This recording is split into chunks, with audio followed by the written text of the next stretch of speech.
Assalamualaikum warahmatullahi wabarakatuh. Pada kesempatan kali ini saya akan memberikan materi berkenaan dengan energi. Baik, untuk itu saya akan mencoba untuk berbagi berkenaan dengan materi tersebut. Kita lihat di sini, ini adalah aktivitas manusia, ya. Jadi setiap hari kita melakukan aktivitas. Apakah memotong rumput, menanam, bersepeda, membaca koran, menyiram tanaman. Nah, untuk beraktivitas tersebut kita membutuhkan energi, ya, sehingga dengan energi kita dapat melakukan banyak kegiatan. Nah, kita mengenal beberapa macam jenis energi. Nah, di sini ada yang disebut sebagai energi minyak bumi. Nah, di dalam energi minyak bumi itu terdiri dari 3 bagian. Misalnya adalah minyak tanah untuk memasak di dapur, kemudian bensin, ya, bahan bakar motor dan mobil, solar, bahan bakar mobil dan mesin produksi.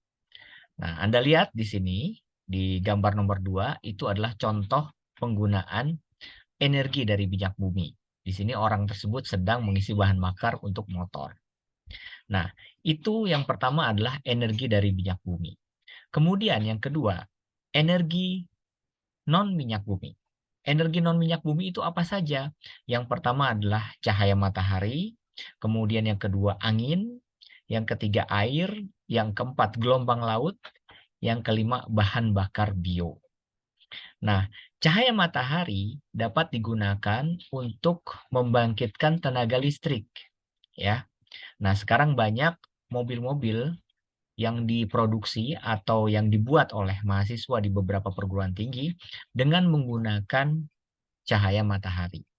Bahkan di beberapa kawasan, cahaya matahari sudah digunakan untuk kegiatan rumah tangga, ya, untuk memasak air, kemudian untuk menyalakan alat-alat elektronik di rumah tangga tersebut. Yang kedua, angin.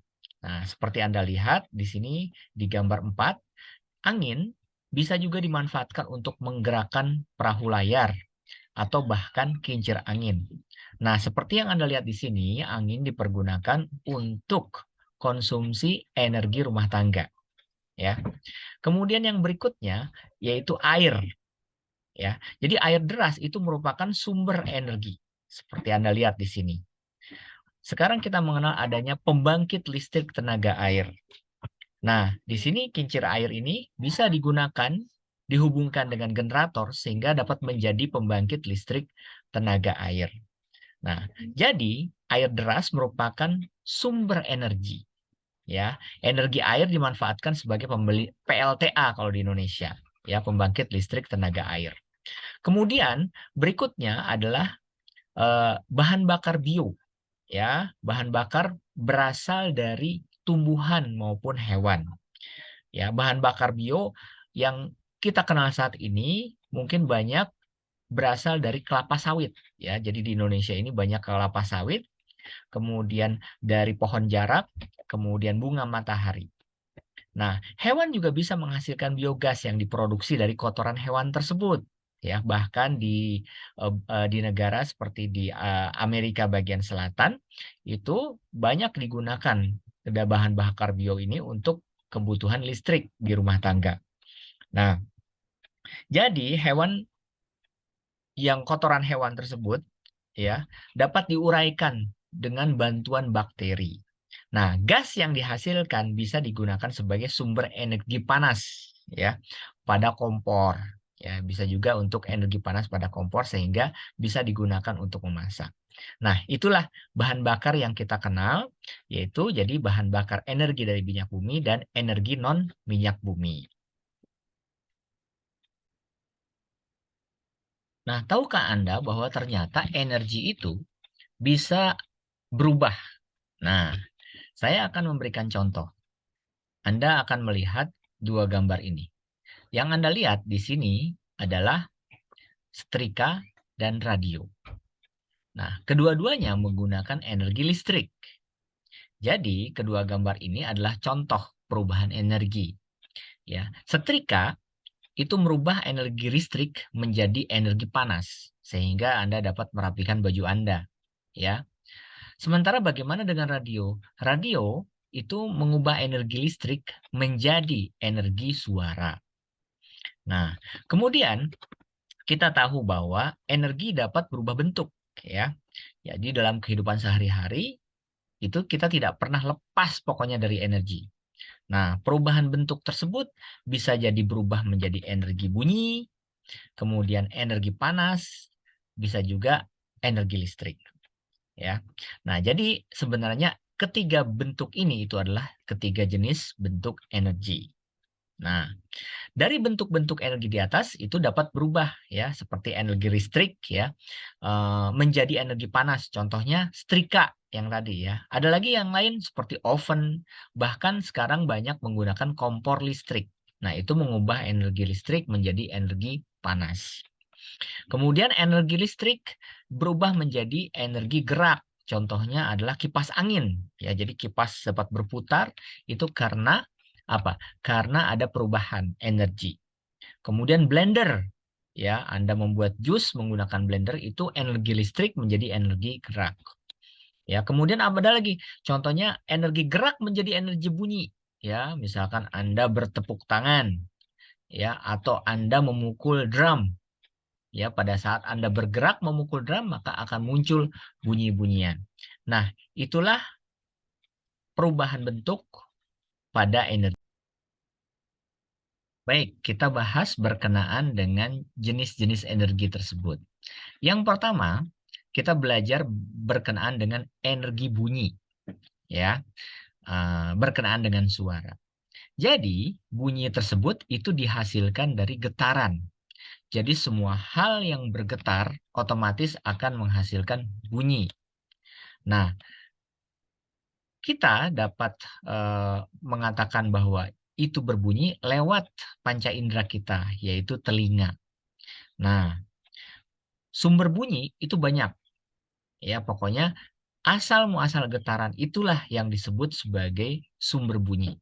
Ya, dalam kehidupan sehari-hari kita bisa melihat adanya televisi, kemudian radio. Nah, sumber bunyi contohnya adalah misalkan bel, kemudian klakson. Itu juga sumber bunyi. Karena ada getaran di sana sehingga telinga kita bisa mendeteksi adanya suara tersebut. Nah, itu berkenaan dengan bunyi. Nah, barangkali Anda pernah melihat beberapa alat yang digunakan dengan berdasarkan indikator bunyi. Contohnya adalah Anda berangkat ke dokter. Biasanya pada saat dokter memeriksa, dia menggunakan stetoskop. Nah, ini stetoskop. Bagaimana dia melihat indikator apakah Anda sakit atau tidak dengan mendengarkan bunyi atau detak jantung Anda. Nah, jadi ini adalah contohnya. Ya, jadi stetoskop digunakan untuk memeriksa suara dalam tubuh. Ya, stetoskop sering juga digunakan untuk mendengarkan detak jantung pasien sehingga dokter bisa mengetahui apakah Anda sakit atau ada masalah dalam tubuh Anda atau tidak. Nah, berikut adalah sifat-sifat bunyi ya. Jadi bunyi itu punya sifat-sifat sebagai berikut. Yang pertama, bunyi dapat merambat melalui benda padat, cair maupun benda gas. Nah, perambatan bunyi melalui benda padat contohnya adalah bunyi detak jantung ya yang dapat didengar oleh dokter melalui stetoskop tadi. Kemudian yang kedua, perambatan bunyi melalui benda cair. Misalkan kita mendengar suara dua batu yang dibenturkan satu sama lain di dalam air.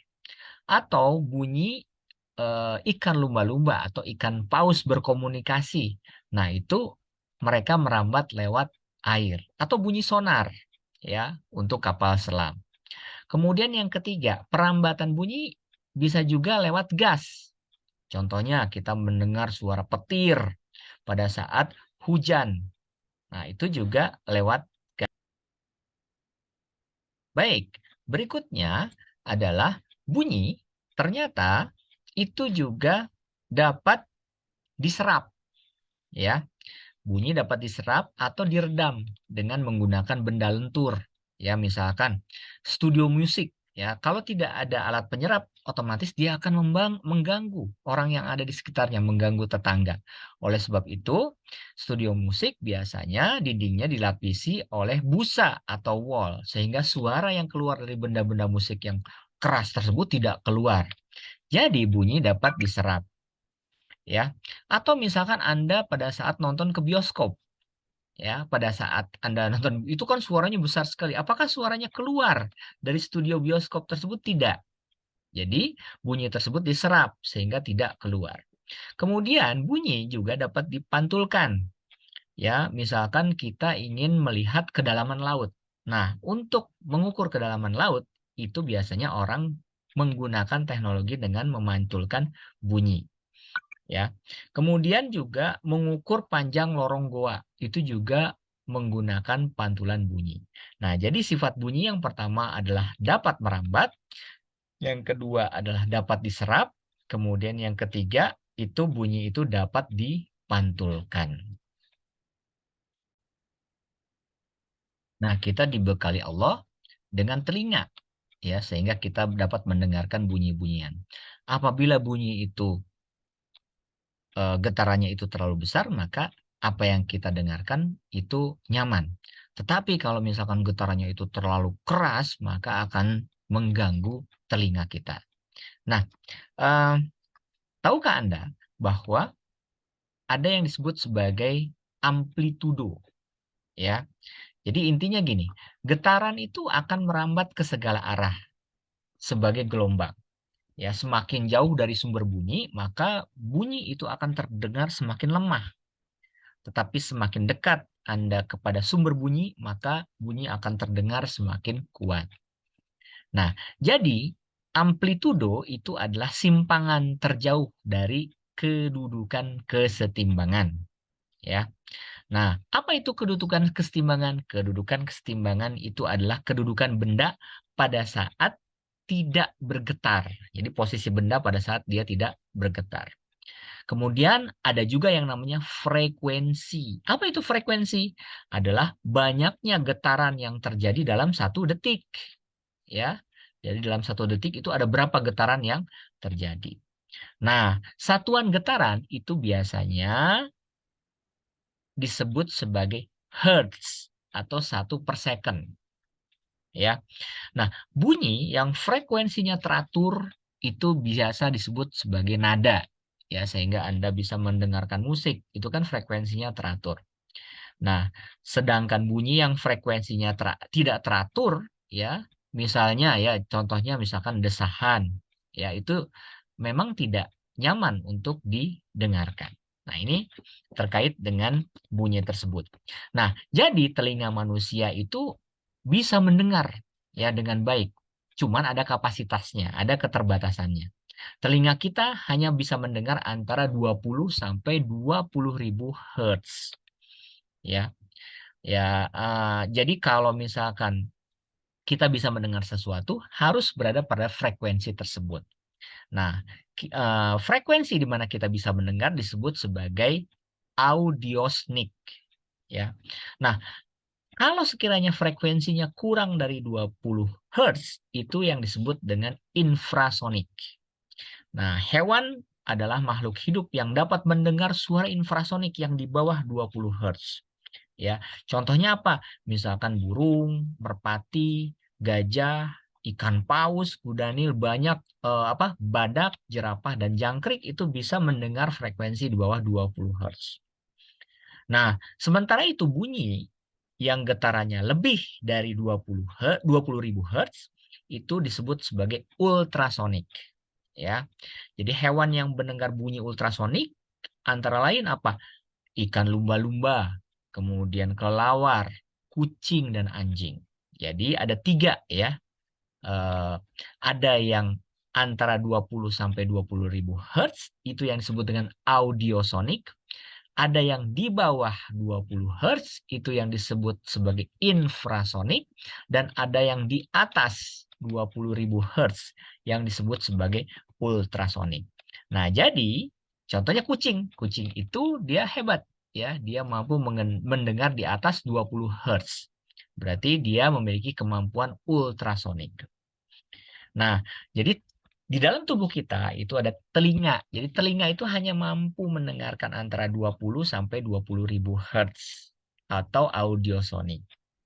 Nah, jadi fungsi telinga sebagai indera pendengaran dan untuk menjaga keseimbangan. Ya, kenapa? Karena pada saat telinga mendengar sesuatu, di dalam telinga kita itu ada yang namanya reseptor khusus, ya, yang berfungsi untuk mengenali getaran suara.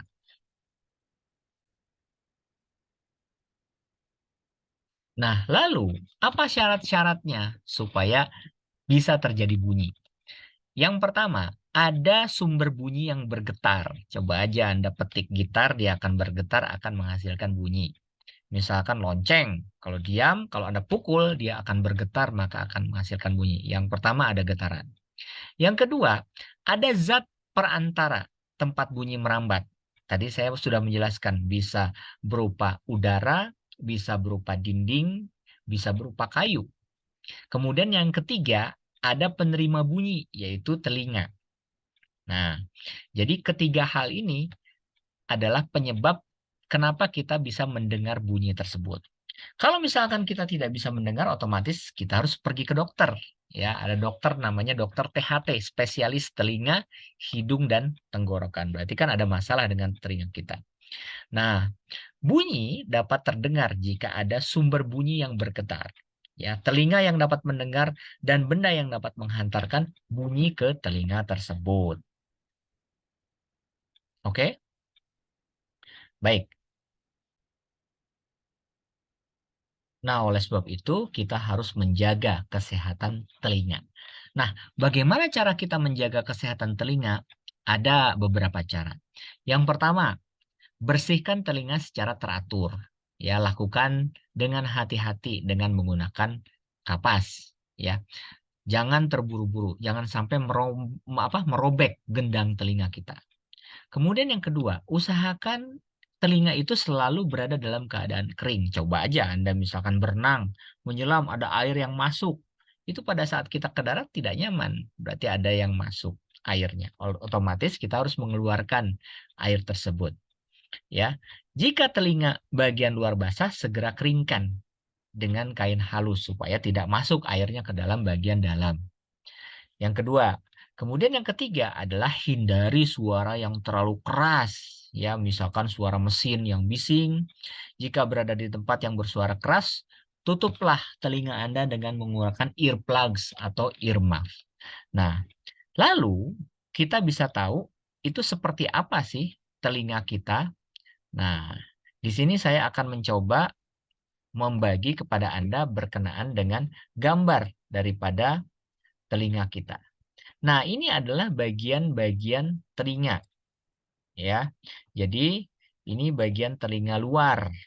Ya, jadi kalau misalkan ada suara, maka akan diterima oleh bagian telinga luar, kemudian akan masuk suara tersebut. Kemudian di sini ada bagian telinga tengah yang hijau nih, bagian telinga tengah. Apa saja yang masuk ke dalam bagian telinga luar? Bagian telinga luar itu yang masuknya adalah daun telinga, ya, daun telinga kita.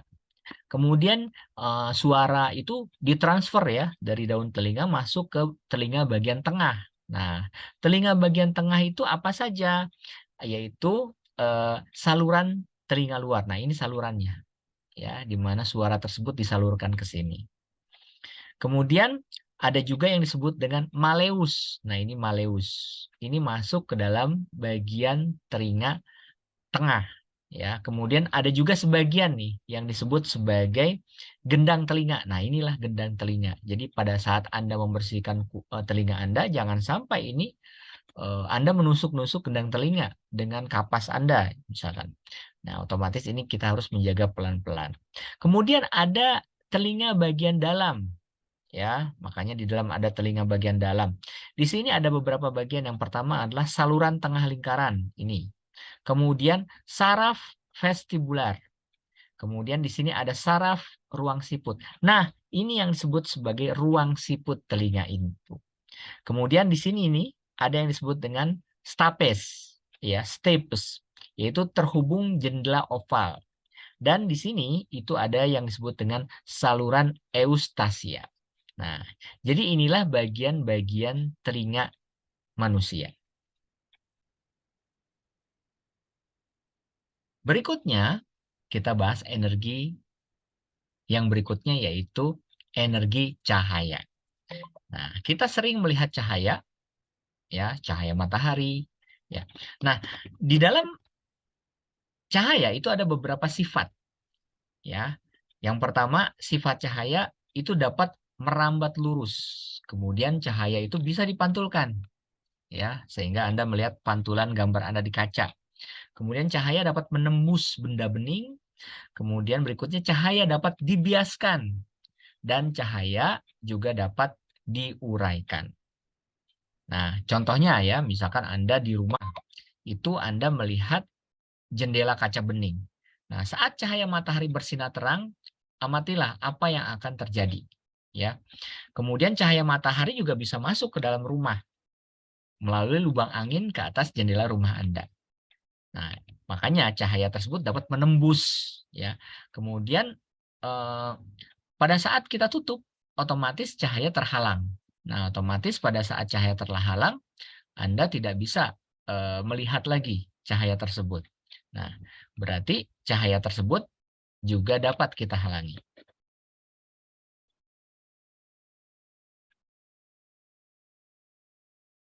Baik, ada fenomena yang menarik, yaitu yang disebut sebagai pelangi.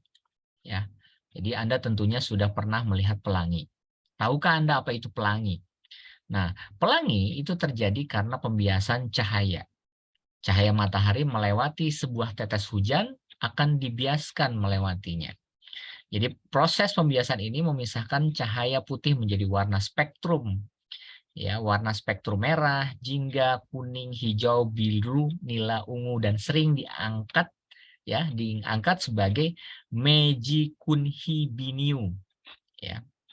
Nah, kemudian warna-warna ini memantul di belakang tetesan hujan dan akibat cahayanya tampak melengkung menjadi pelangi. Ya. Sebenarnya warna pelangi itu tidak hanya 7, namun mata kita terbatas untuk membedakan semua warnanya.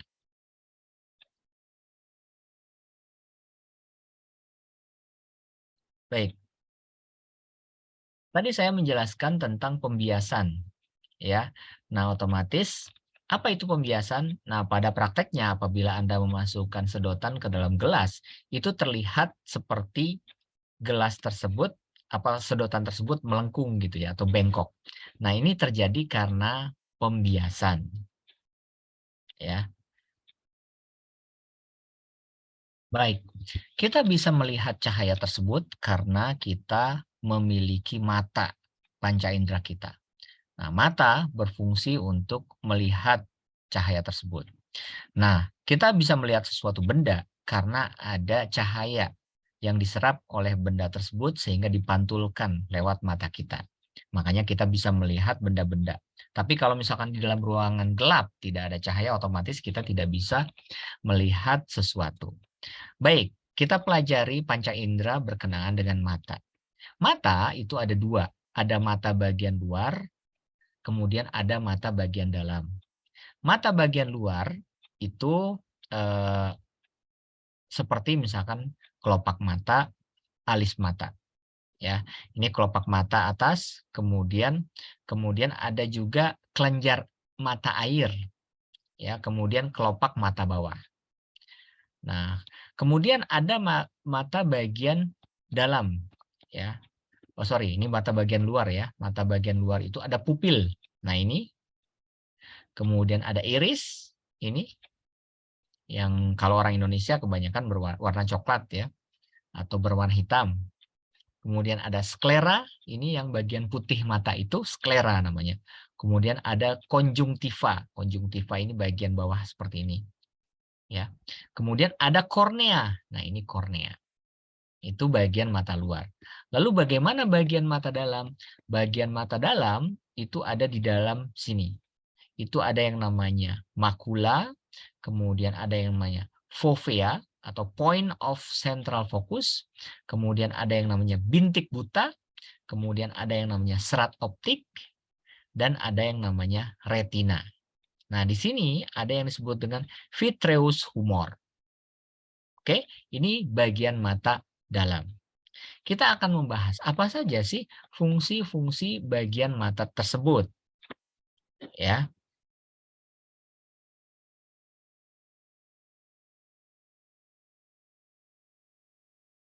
Baik, kita akan membahas fungsi-fungsi bagian mata tadi. Nah, di gambar ini Anda lihat ada bagian mata luar. Nah, ada beberapa fungsi terkait dengan bagian mata luar tersebut. Yang pertama, itu ada yang disebut dengan alis mata. Ya, Anda lihat di situ ada alis mata, terdapat di atas mata.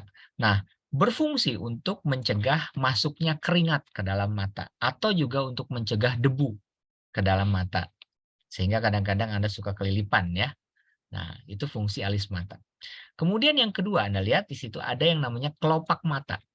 Nah, kelopak mata di sini adalah berguna untuk menutup bola mata. Kelopak mata berkedip fungsinya untuk membasahi mata. Kemudian menggiring kotoran keluar dari mata. Jadi kelopak itu melindungi mata kita ya dari kotoran-kotoran atau debu. Dan kelopak mata juga berfungsi untuk mengistirahatkan retina dari terpaan cahaya yang terus-menerus. Ya. Nah, ini fungsi dari kelopak mata. Berikutnya, Anda bisa lihat di situ, itu ada yang namanya kelenjar ya, ada yang namanya kelenjar mata atau kelenjar air mata. Ya, di mana kalau Anda menangis di situ ada keluar air mata Anda gitu. Nah, kelenjar ini menghasilkan air mata yang berguna untuk apa? Air mata itu berguna untuk membasahi kornea. Kemudian melindungi mata dari kuman dan menjaga mata dan bagian dalam kelopak mata agar tetap sehat dan lembut ya. Kemudian bulu mata. Nah, bulu mata ini diumpamakan sebagai tirai ya, kalau Anda tirai yang gunanya untuk mengurangi cahaya yang masuk ke mata dan melindungi dari debu dan kotoran agar tidak masuk ke mata. Nah, kemudian berikutnya kita akan membahas tentang bagian dalam mata. Nah, saya akan membagi kepada Anda bagian dalam mata. Ya, di sini Anda bisa melihat bagian dalam mata itu dari arah samping. Nah, di dalam bagian dalam mata itu ada, Anda bisa lihat di situ ada beberapa bagian ya. Yang pertama itu ada kornea, kornea ya, atau yang disebut sebagai selaput bening. Ya. Jadi kornea di sini berfungsi untuk melindungi lensa mata, kemudian meneruskan cahaya yang masuk ke mata sampai ke retina. Nah, kornea itu tidak berwarna, biasanya dia bening dan tidak memiliki pembuluh darah. Nah, tetapi pada orang berusia lanjut, kornea dapat berubah menjadi warna yang keruh gitu. Kemudian yang kedua itu Anda lihat ada yang disebut dengan iris atau yang disebut sebagai selaput pelangi. Nah, selaput pelangi adalah selembar otot yang terletak di belakang kornea. Selaput ini memiliki pembuluh darah. Nah, iris mata yang berwarna biru, hitam, atau coklat. Ya, jadi kalau misalkan Anda melihat orang bule, itu kan ada yang warnanya biru, ada yang warnanya hijau, gitu ya. Nah, ada yang warnanya kuning. Nah, itu adalah warna daripada iris mata. Kalau orang Indonesia kebanyakan berwarna hitam, ya. Atau ada juga sebagian yang berwarna coklat. Nah, untuk apa iris mata tersebut? Untuk menggerakkan pupil ketika ada cahaya yang masuk ke dalam mata. Kemudian Anda lihat di situ ada yang namanya pupil. Pupil itu adalah anak mata. Ya. Jadi pupil itu adalah celah atau lubang bundar yang ada di tengah-tengah iris. Jika cahaya masuk sedikit, maka pupil akan melebar. Ya, dan jika cahaya yang masuk terlalu banyak, maka pupil akan apa? Pupil juga akan melebar juga. Ya. Kemudian berikutnya adalah lensa mata. Nah, jadi lensa mata itu ada dua. Ada lensa mata berbentuk seperti, sorry, bukan dua ya, tetapi lensa mata itu berbentuk seperti lensa cembung dan tembus pandang. Nah, jadi lensa mata ini berfungsi untuk memfokuskan dan meneruskan cahaya yang masuk ke mata agar jatuh tepat pada retina. Ya, lensa mata berfungsi sebagai pengumpul cahaya. Ya, jadi dia mengumpulkan cahaya. Nah, lensa mata memiliki kemampuan untuk mencembung dan memipih, ya, dalam upaya untuk memfokuskan jatuhnya cahaya. Kadang-kadang kalau di jalan kita melihat rambu lalu lintas gitu kan, kemudian kita ingin menjelaskan apa ini pesannya, apakah ke kanan, ke kiri, atau lurus. Nah, pada saat Anda melakukan itu, lensa mata Anda itu akan mencembung atau bisa mempipih, sehingga Anda bisa memfokuskan huruf atau pesan yang diberikan oleh rambu-rambu tersebut, ya. Nah, akibatnya mata menjadi lebih cembung dan bayangan tepat jatuh di retina, ya.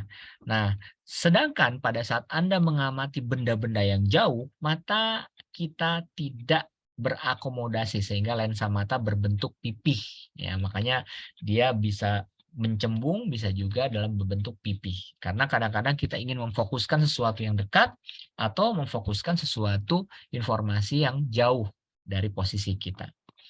Kemudian ada yang namanya retina. Retina ini yang disebut sebagai selaput jala, ya. Nah, jadi retina itu yang disebut sebagai selaput jala. Nah, posisi retina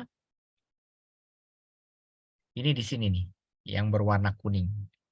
Nah, ini retina yang berwarna kuning. Nah, selaput jala ini mempunyai sifat peka terhadap rangsang cahaya. Ya, selaput jala menerima cahaya yang diteruskan oleh bagian-bagian mata di depannya. Pada selaput jala terdapat ujung-ujung syaraf penerima, ya. Nah, jadi pada retina ada bagian yang disebut sebagai bintik kuning atau di bawah bintik kuning terdapat bintik buta, ya. Jika cahaya jatuh pada bintik buta, maka kita tidak dapat melihat sesuatu, ya. Nah, itulah bagian-bagian dari mata. Baik, kita lanjutkan, ya. Nah, berikutnya itu adalah otot mata. Ya, otot mata. Sebentar saya stop share dulu. Oke, ya, guys. Ya. Di sini ada yang disebut sebagai otot mata. Jadi bola mata bisa bergerak tuh karena adanya otot mata. Anda bisa menggerakkan ke kiri dan ke kanan. Nah, bahkan bisa berputar-putar gitu. Otot ini berfungsi untuk mengatur gerakan bola mata itu. Nah, gerakan ini menyebabkan mata bisa bergerak ke kanan, ke kiri, ke atas, ya, ke bawah, ya, bahkan kita dapat melirik atau mungkin Anda suka melotot kalau marah, ya, disebabkan karena adanya otot mata. Nah, kemudian Anda lihat di gambar itu ada yang namanya saraf mata. Ya, saraf mata berguna sebagai penghubung antara sel saraf dalam retina dengan otak sebagai saraf pusat. Ya, makanya pesan yang diterima mata itu harus ditransfer ya ke dalam gerak. Ya, contohnya adalah pada saat Anda berkendara menunggu lampu merah, kuning, hijau. Otomatis pada saat Anda melihat lampu merah, maka pesannya itu disampaikan melalui saraf mata ke otak sehingga otak memerintahkan kaki untuk menginjak rem, kan gitu ya. Nah, tetapi pada saat lampu berubah menjadi kuning, ya, sama ditransfer ke otak, kemudian otak disampaikan ke tangan dan kaki Anda sehingga Anda bersiap-siap. Kalau sudah hijau, baru ditransfer ya sehingga kaki Anda menginjak gas gitu ya. Nah, ibaratnya seperti itu. Nah, itulah fungsi saraf mata. Nah, kemudian karena fungsi mata yang begitu besar, otomatis kita harus bisa tuh menjaga kesehatan mata. Nah, bagaimana cara kita menjaga kesehatan mata? Yang pertama, biasakan kalau Anda membaca berada dalam posisi duduk yang baik, ya. Jadi kalau bisa jangan membaca sambil tiduran, itu yang pertama. Yang kedua, biasakan membaca dengan jarak antara mata dan tulisan itu sekitar 25 sampai 30 cm. Jangan terlalu dekat atau jangan juga terlalu jauh. Ya, pokoknya jaraknya antara 25 sampai 30 cm. Kemudian, biasakan Anda membaca di ruangan yang pencahayaannya cukup, ya, atau tidak redup, tidak terlalu kecil pencahayaannya atau juga tidak terlalu terang. Ya, kemudian banyak makan makanan yang keempat nih, banyak makan makanan yang mengandung vitamin A seperti sayur-sayuran, ya, buah-buahan, wortel. Nah, itu bagus untuk mata. Kemudian tidak menatap matahari secara langsung. Gunakan kacamata hitam kalau misalkan Anda berada di ruangan terbuka yang banyak cahaya matahari masuk. Kemudian yang berikutnya, yang keenam, tidak mengucek mata secara berlebihan dengan menggunakan tangan yang kotor sehingga kuman-kuman, debu-debu akan masuk ke mata Anda. Dan yang terakhir, yang ketujuh, ya, bila dirasakan mengalami gangguan penglihatan, maka segera periksa ke dokter spesialis mata. Nah, itulah berkenaan dengan mata, ya. Ya, jadi hari ini kita sudah membahas berkenaan dengan energi, yaitu energi bunyi ya, yang diserap oleh panca indera kita, telinga. Kemudian yang kedua adalah energi, yaitu pencahayaan, ya, yang diserap oleh panca indera kita, yaitu mata. Nah, berikutnya adalah kita mengenal adanya sumber energi alternatif. Nah, sumber energi alternatif itu apa saja? Yang pertama adalah sumber energi matahari. Nah, contohnya Anda lihat di sini, ada gambar panel surya, ya. Nah, barangkali Anda pernah melihat, ya. Nah, di sini panel surya itu yang ada di atas atap rumah ini, ya, adalah alat yang terdiri dari sel surya yang mengubah cahaya matahari menjadi listrik. Jadi, kalau ada rumah menggunakan ini, dia tidak perlu menghubungkan kabel ke perusahaan listrik negara, ya. Jadi dia bisa memproduksi listrik sendiri, ya. Nah, jadi matahari sebagai sumber energi dapat dimanfaatkan sebagai sumber energi panel surya. Nah, mungkin Anda pernah melihat di Indonesia ada sebagian jalan tol di mana di lampu-lampunya itu sudah dipasang panel surya. Sehingga lampunya tersebut tidak perlu menggunakan energi listrik, ya. Tetapi dia menggunakan energi matahari. Nah, ini adalah contoh alternatif energi yang terbarukan.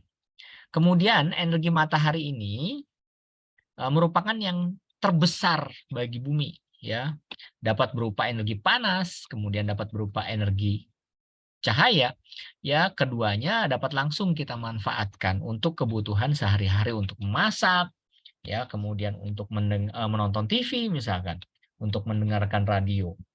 Nah, energi cahaya matahari juga bisa dimanfaatkan oleh manusia sebagai energi alternatif untuk mobil, ya. Jadi mobil tidak perlu lagi pakai bahan bakar minyak, gas bumi, bahan bakar minyak, tetapi dia menggunakan energi matahari.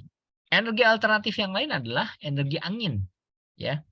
Ya, dimanfaatkan orang sejak zaman dulu untuk menggerakkan perahu layar, ya, dan kincir angin. Tenaga angin bisa juga digunakan untuk tenaga listrik dengan menggunakan alat yang namanya aerogenerator, ya, yang dipasang di lapangan terbuka. Semakin banyak aerogenerator yang digunakan, semakin banyak listrik yang dihasilkan.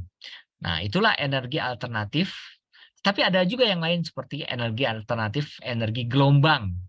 Ya, gelombang air laut juga sekarang orang sudah mulai meneliti sehingga bisa dimanfaatkan untuk kehidupan. Nah, berdasarkan pembahasan kita kali ini, maka saya bisa merangkum bahwa energi adalah kemampuan untuk melakukan kerja atau usaha. Kemudian ada energi yang berasal dari minyak bumi dan energi yang non minyak bumi.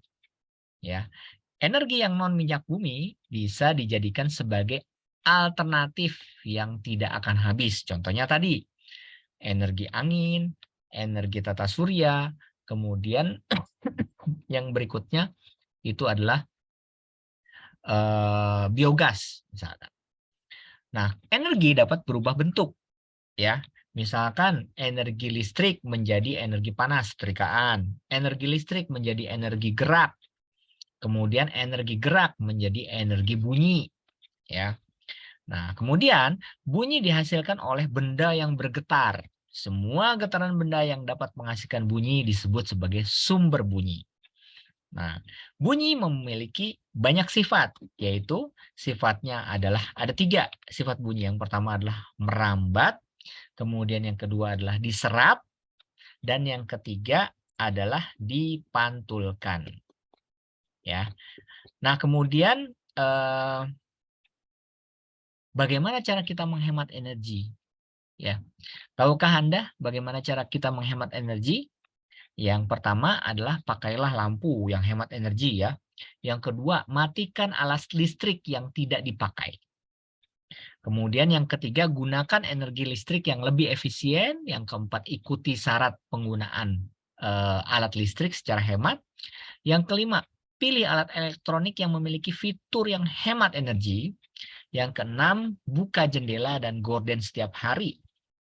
Ya, kemudian yang ketujuh, gunakan tangki penampung air dan gunakan alat elektronik dengan kapasitas secukupnya, dan terakhir kurangi penggunaan alat listrik. Nah, itulah cara kita menghemat energi.